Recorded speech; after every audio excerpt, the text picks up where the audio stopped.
1 Samuel, chapitre 12, verset 1er. Samuel dit à tout Israël: Voici, j'ai écouté votre voix dans tout ce que vous m'avez dit, et j'ai établi un roi sur vous. Et maintenant, voici le roi qui marchera devant vous. Pour moi, je suis vieux, j'ai blanchi, et mes fils sont avec vous.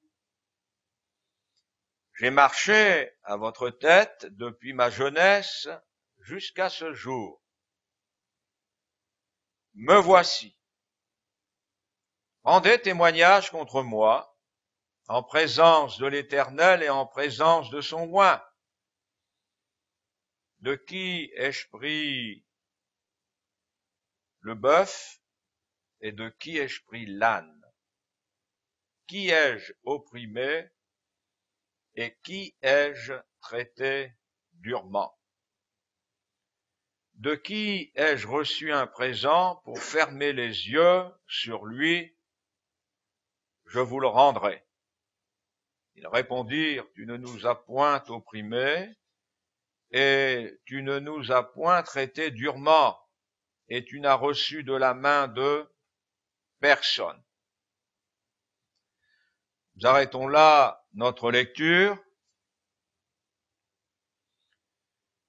C'est quand même extraordinaire et c'est ce que je nous souhaite à tous, de vieillir pour devenir vieux et ressembler à cet homme qui, étant vieux, est resté fidèle à la parole de Dieu jusqu'au bout. Jusqu'au bout. Je remarque dans le déroulement de la vie chrétienne, qui est à ma portée en tant que serviteur de Dieu depuis des années, nous pouvons très bien commencer avec de beaux sentiments de dévouement, de consécration, de fidélité à la parole de Dieu, et puis en vieillissant, quand les années passent, nous perdons de notre droiture parce que nous ne savons plus écouter. Notre oui a pris une autre réception que celle de la parole de Dieu, celle des enfants.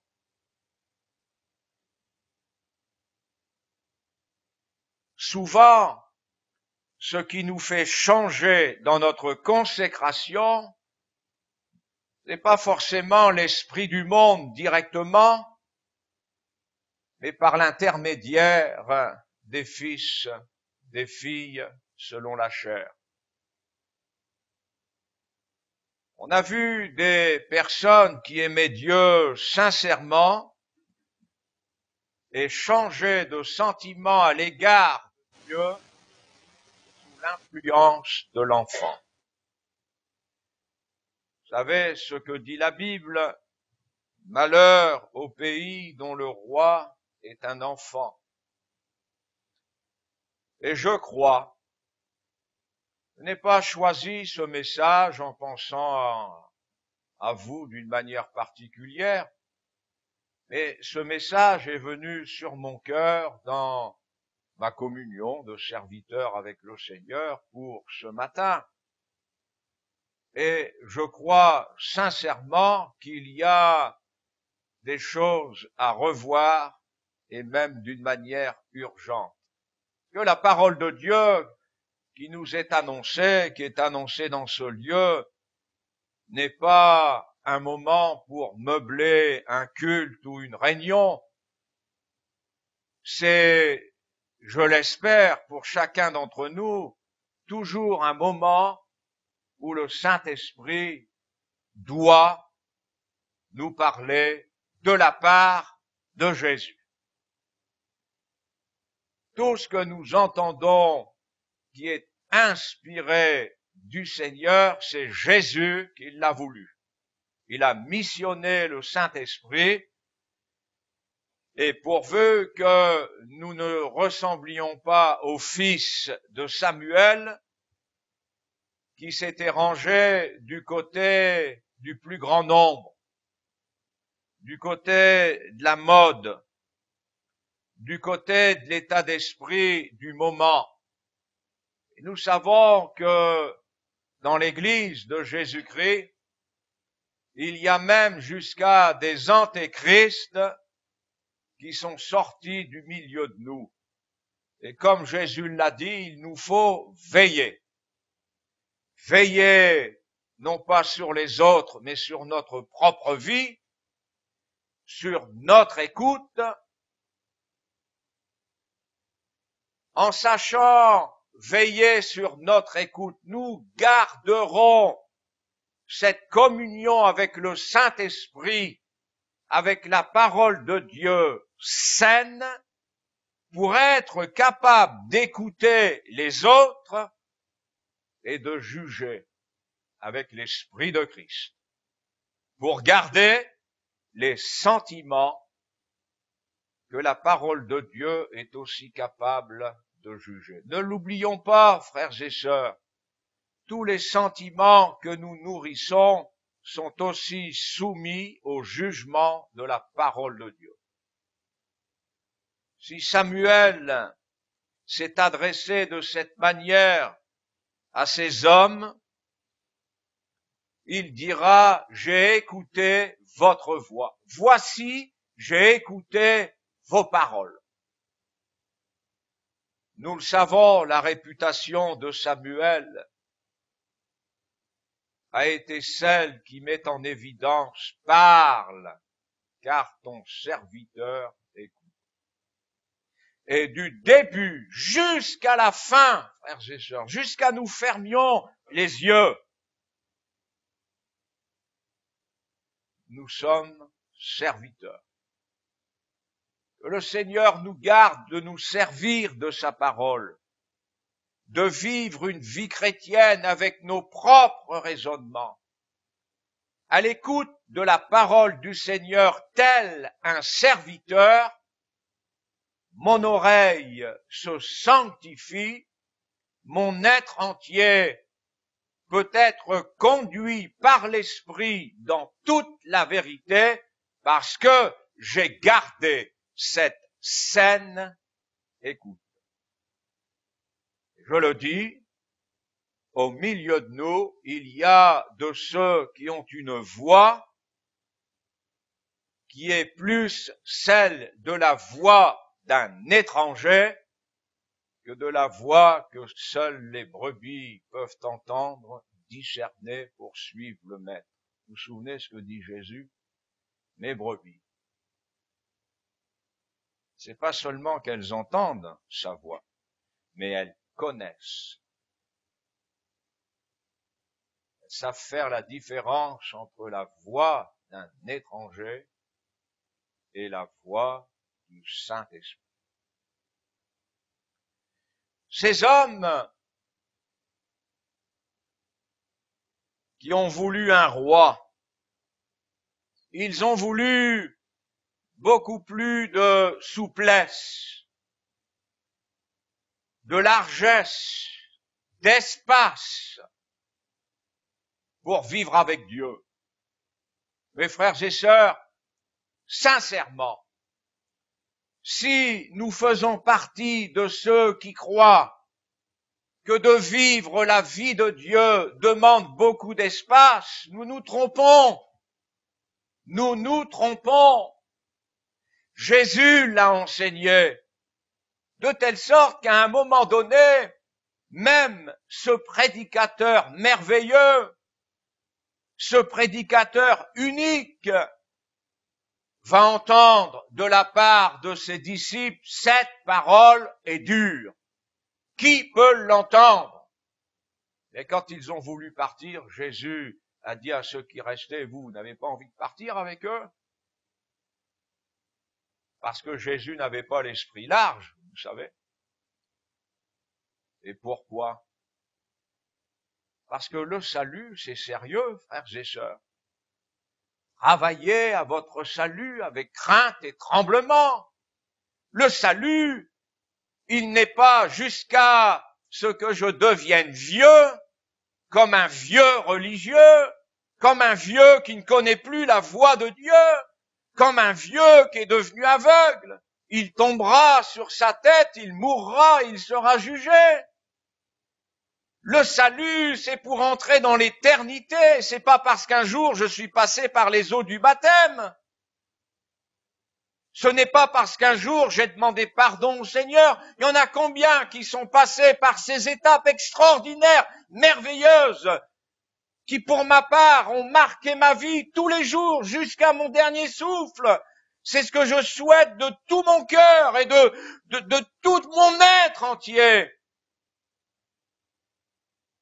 Mais combien on fait de ce pardon, de cet engagement par les eaux du baptême, de cette expérience même du baptême dans le Saint-Esprit, des choses qui ne veulent plus rien dire.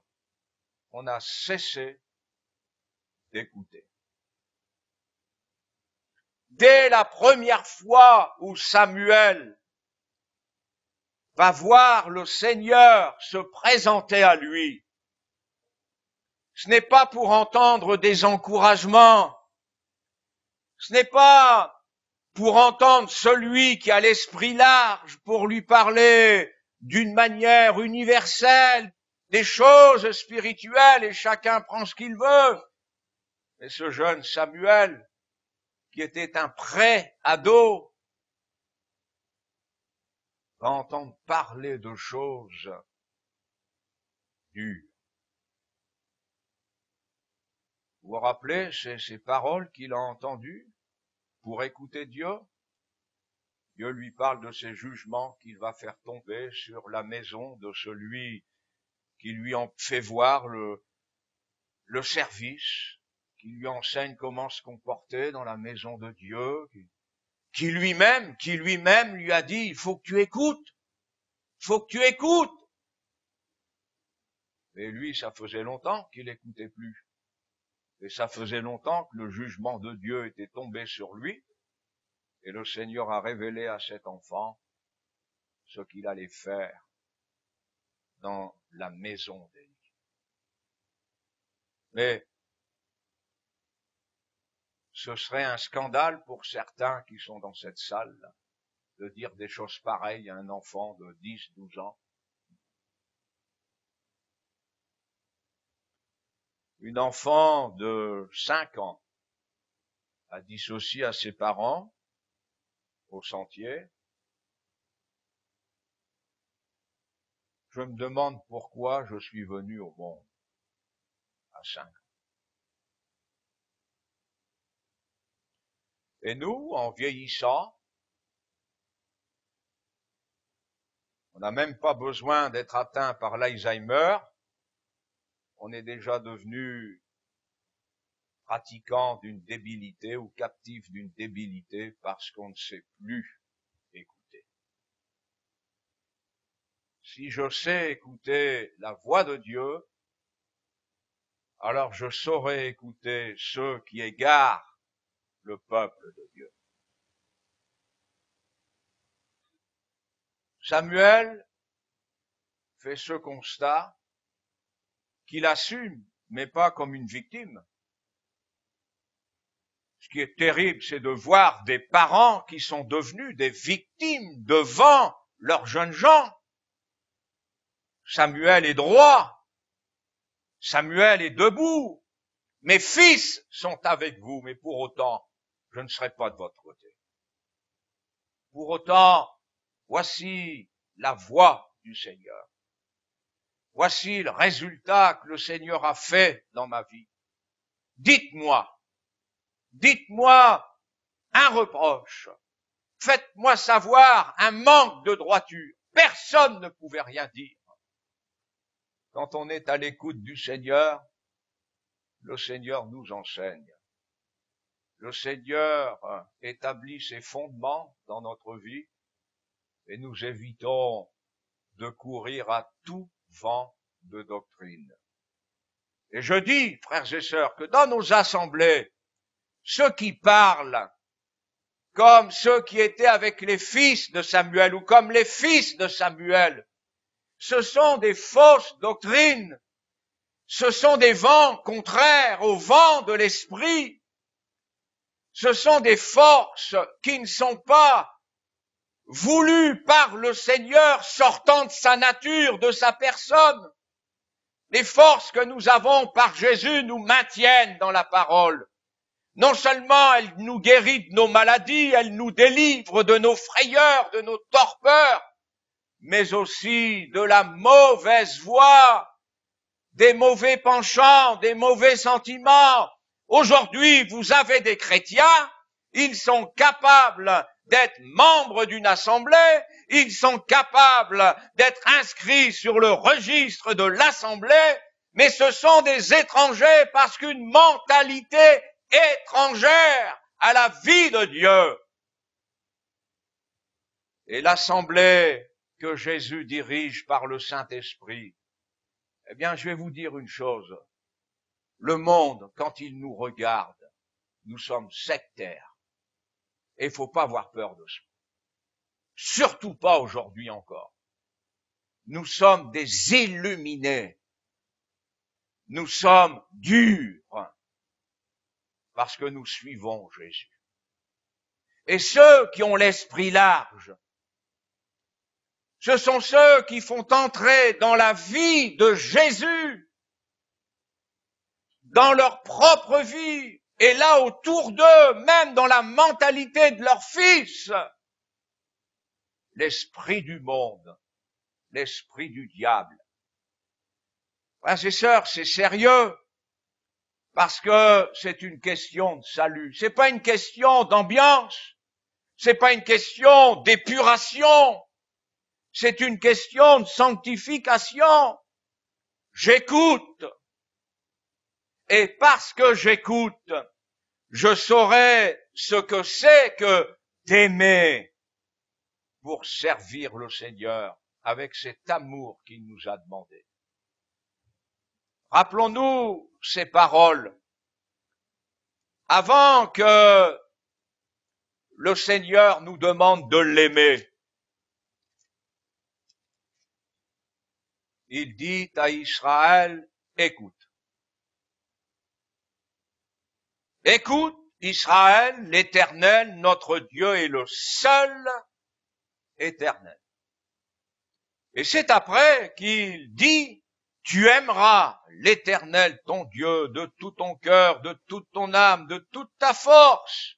Et ces commandements que je te donne aujourd'hui. Mais comment pouvons-nous avoir la prétention de dire que nous aimons Dieu alors que nous ne l'écoutons plus? Vous savez ce que c'est? Ça, c'est du mensonge. C'est de l'hypocrisie. Si nous ne sommes plus capables d'écouter le Seigneur, nous ne l'aimons pas comme le Seigneur nous demande de l'aimer. Nous l'aimons comme nous aimons les choses du monde. Nous l'aimons comme nous aimons un bon plat. Bien sûr. Et c'est du mensonge. Je vous le répète, si nous ne sommes pas capables d'écouter, nous ne saurons pas aimer le Seigneur pour le servir, pour observer sa parole. C'est pas sectaire, ça? C'est biblique. C'est la voix de Dieu. C'est la voix du Seigneur.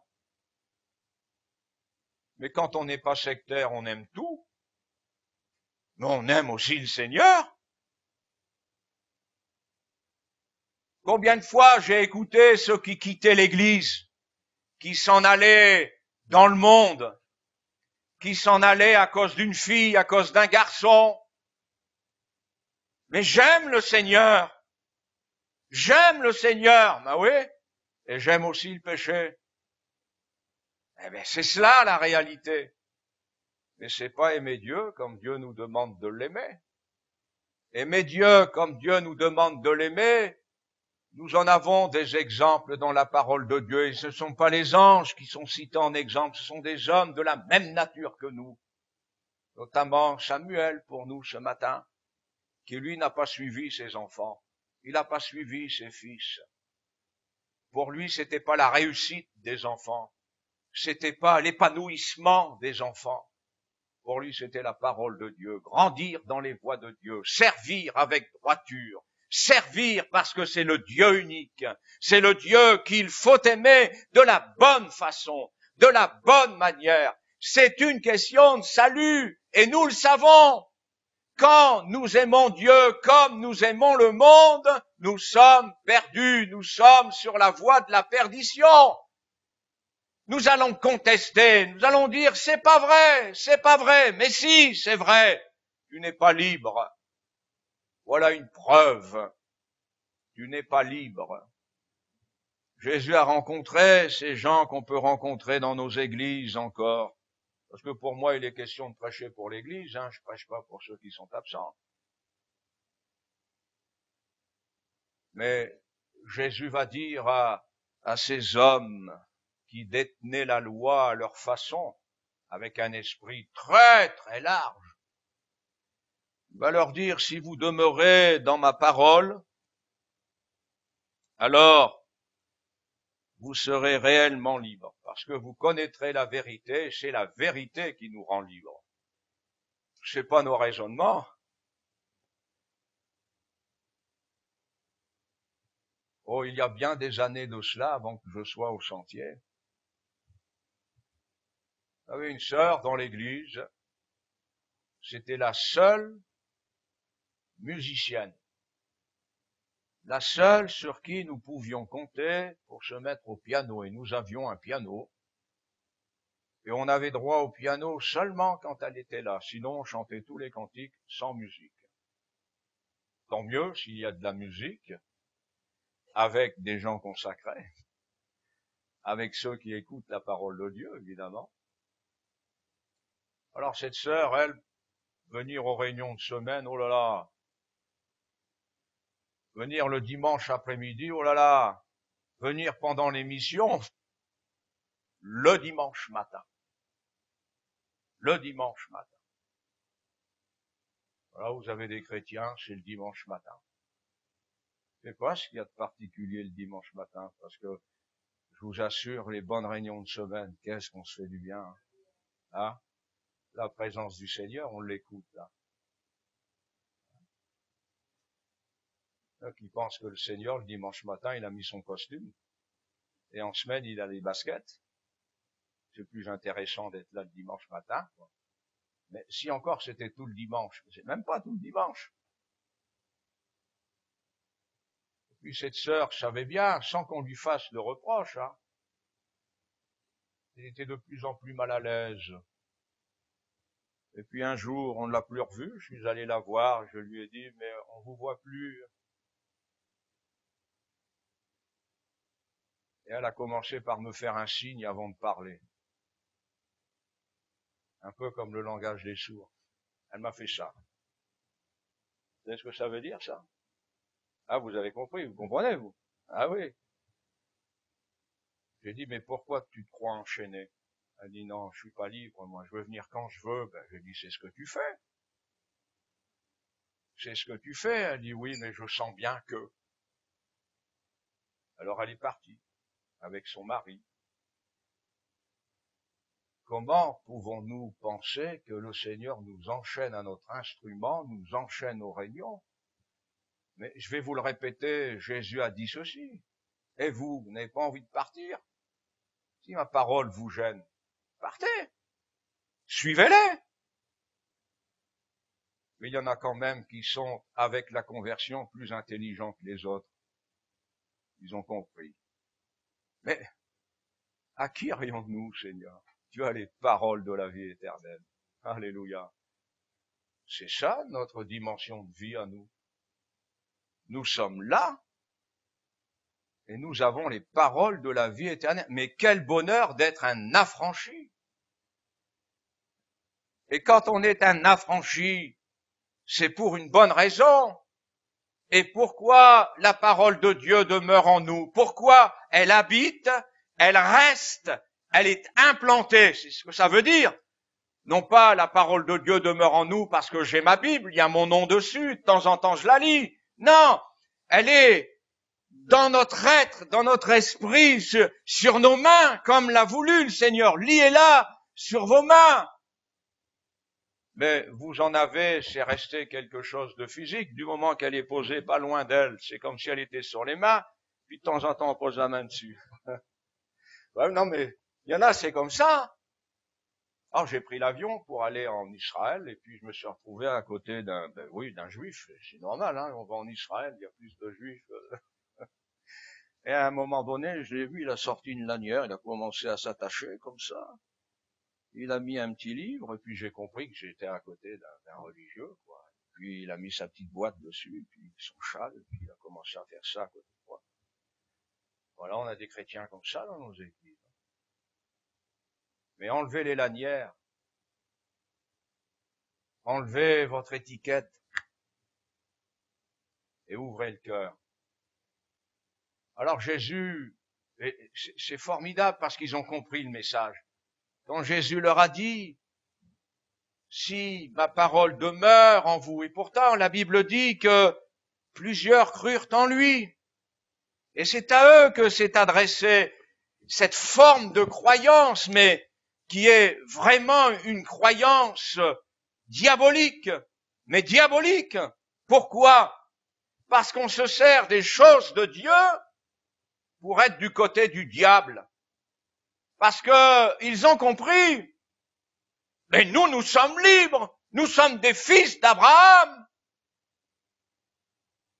Et Jésus a dit, mais si vous étiez fils d'Abraham, qu'a-t-il dit? Vous m'écouteriez. Et vous n'écoutez pas. Et quand Jésus fait le constat, vous ne m'écoutez pas. Pourquoi vous m'écoutez pas? Parce que vous n'êtes pas de Dieu. Vous avez une croyance, mais vous n'êtes pas de Dieu. Tout ce que vous entendez, tout ce que je peux dire, que j'ai essayé de vous enseigner, quand il a parlé de cette porte étroite, ce chemin resserré, non mais c'est pas quelqu'un qui a l'esprit large qui parle comme ça. Vous n'avez rien voulu savoir. Et votre père, c'est pas Abraham, c'est le diable. Jésus l'a dit, il a été menteur et meurtrier. Pourquoi est-ce qu'ils entendent de telles paroles? Parce qu'en vivant dans ce mensonge religieux, pseudo-spirituel, vous allez à la mort éternelle. Mais c'est important, frères et sœurs, d'écouter la parole de Dieu pour la mettre en pratique, pour la vivre. C'est notre vie, toute notre vie est là. Même quand on se lève tous les matins, alors ceux qui ont l'esprit large, oh là là, tous les matins au réveil, oui, comme un feu, je me lève, je suis avec Jésus, je me lève, je sens la présence du Saint-Esprit, je l'ai même senti cette nuit, il m'a réveillé, il m'a fait méditer, c'était merveilleux. Que pensez-vous de ces paroles? C'est le prophète Ésaïe qui dit cela.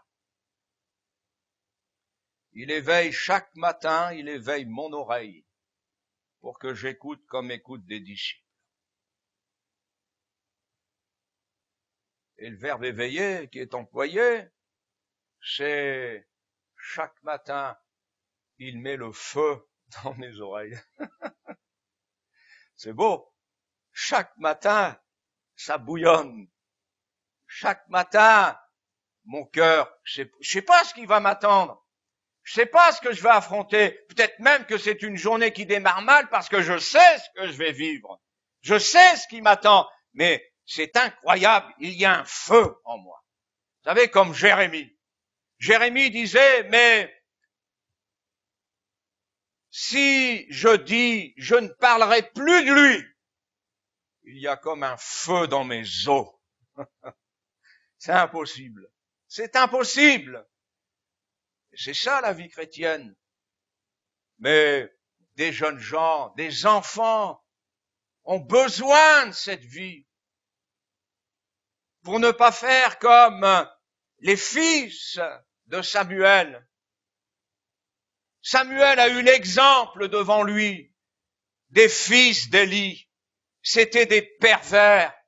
Ils étaient dans la maison de Dieu et ils vivaient comme des débauchés. Ils couchaient avec les filles, ils volaient, ils mentaient. Samuel a vu cet exemple tout jeune. Mais Samuel avait une oreille pour la parole de Dieu. Et certainement qu'en grandissant, il pouvait nourrir des sentiments pour dire, Seigneur, si mes fils devaient devenir comme cela, garde-moi, je ne les suivrai pas. Il est devenu vieux, ses cheveux ont blanchi, il est resté cet homme. Il n'avait pas un caractère plus fort que vous ou que moi pour réussir, on ne sait pas. Mais il avait l'écoute avec le Seigneur. C'est cela qui vous tient. Vous avez des personnes qui paraissent faibles, mais jusqu'au bout, fidèles au Seigneur, à l'écoute de la parole de Dieu, à l'écoute de cette parole qui doit être écoutée, et c'est tellement merveilleux. Quelle différence pour ceux qui viennent dans la maison du Seigneur avec l'écoute. Parce que c'est au travers de cette écoute qu'il développe le sentiment d'amour que Dieu veut voir dans nos vies. Et ça commence très vite, vous savez. C'est pas après des mois, des années de conversion que nous découvrons le véritable amour pour aimer Dieu. C'est dès la première minute, la première seconde. Quand il nous lave de tout péché, il y a une action du Saint-Esprit. Nous avons écouté un message qui a transformé notre vie et nous nous sommes mis à aimer, à avoir un sentiment pour les choses d'en haut, mais c'était extraordinaire et ce sentiment est resté et il doit rester jusqu'au bout. Comment est-ce que vous venez aux réunions? Je suis convaincu qu'il y a des serviteurs de Dieu qui, en rentrant chez eux, sont capables de dire « ils ne m'écoutent pas ». Tous les problèmes qui surgissent, qui existent dans les couples, dans la vie de chrétiens, même célibataires, surgissent parce qu'il n'y a plus cette écoute devant la parole de Dieu. Et on se prive de l'action du Saint-Esprit. Et si on se prive de l'action du Saint-Esprit, on va devenir des religieux, devenir des gens sans vie, morts, 2 fois morts,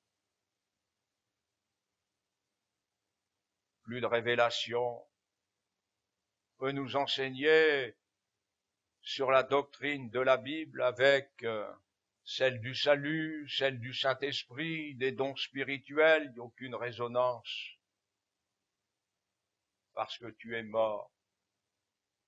Et parce que tu es mort, le Seigneur Jésus dit, souviens-toi comment tu as reçu la parole et repens-toi. Souviens-toi et repens-toi. Et je ne peux m'empêcher de vous citer cet exemple qui, pendant que le prédicateur prêche, et si vous lisez au chapitre 10 la prédication de Pierre qui nous est rapportée, elle n'a pas été longue, mais l'auditoire ne perdait rien de ses paroles, rien. Comme Pierre prononçait encore ces mots, le Saint-Esprit descendit sur tous ceux qui écoutaient la parole. Vous en avez dans nos assemblées, après une visitation du Saint-Esprit, sortent et vous disent « Ah, il y a eu une visitation, il y a une présence du Saint-Esprit », mais ils n'ont pas été de ceux qui ont écouté. C'était juste des témoins. Mais quand je viens à la maison du Seigneur, je viens pour participer. Je viens donc pour écouter. Et le Saint-Esprit ne manquera pas de descendre sur moi. Être témoin de ce qui se passe est une chose, mais il vaut mieux être un acteur avec le Saint-Esprit. C'est toute la différence entre les religieux, ceux qui ont l'esprit large, et ceux qui sont comme Samuel au point de ne pas se laisser impressionner par les fils, par les enfants. Le Saint-Esprit est descendu sur cet auditoire qui écoutait. Se sont mis à parler en langue, et il a fallu organiser un service de baptême. Il a fallu qu'on se concerte parce que on a vu une chose incroyable. Mes frères et sœurs, je vais vous dire encore une chose. Il ne se passe plus de choses incroyables dans votre vie. Il ne se passe plus de choses étranges. Ces belles choses, comme Jésus pouvait les faire. Pourquoi? Parce que vous n'écoutez plus. Votre vie chrétienne, elle donne envie à ceux qui sont comme vos fils et vos enfants de ne pas vous suivre. Et quand vous leur parlerez du retour de Jésus, quand vous leur parlerez de la géhenne, ils seront comme les enfants de Lot. Ils vont rire. Ils vont pas vous prendre au sérieux. Non, mais attends. Ce Père, qui est comme nous, va nous parler du salut. Ce Père qui ne nous désapprouve pas. Vous avez des inconvertis, ils seraient plus rigides avec leurs propres enfants que ceux qui n'écoutent plus pour les suivre et se perdre. Je répète, il ne se passe plus de choses que seul le Saint-Esprit peut nous faire goûter pour nous rendre heureux, parce que vous n'écoutez plus. Souviens-toi comment tu as reçu la parole et repens-toi. C'est simple, parce qu'il n'y a pas besoin de révélation. C'est toi qui as fait de ta vie ce qu'elle est. Alors que le Seigneur, dans ses projets, c'était quand même complètement différent. Que Dieu vous bénisse.